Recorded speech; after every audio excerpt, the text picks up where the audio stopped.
Simon here from Prompt Parts.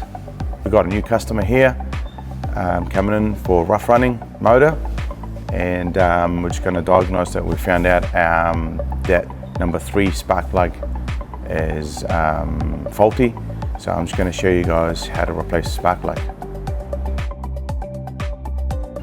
Replacing spark plugs, you've got to have a special socket for it, and it's got the guide inside the socket so it doesn't wobble and break the spark or cracks it. So if it cracks, you won't see it, but it will cause issue down the track. So we've got to have special spark plug socket and stick it all the way in there. Swirl it around and then take it out, and it comes out.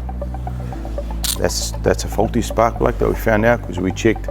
It's got spark in the system and the injector's working. I did the compression test on it. As soon as I swapped the spark plugs between number 3 and number 5, then the problem moved on to number 5, and then found out that's faulty spark plugs. Usually faulty spark plugs cause people over tightening or taking them off and putting them back on, and just again not torquing them the right specs, and lube them up so they can come off easier, because you can crack them when you take them off if they over tighten, or over tighten them and you can crack them too. I've got the new spark plug now. So the new spark plug, usually you check the gap on there and give it a bit of lube so it can come off. They can come off easy, and always lube so they don't get stuck into the head.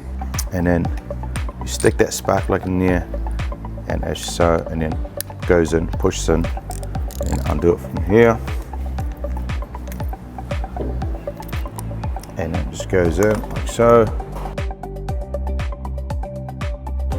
Yep, and then now get the torque wrench. Turn the torque wrench on. I've already set up the torque wrench to 20 Newton meters. That's what we set them up to. Ready to go. So you click that on, and then just watch the Newton meters, and then you can hear the buzzer go, and then that's Newton meters there.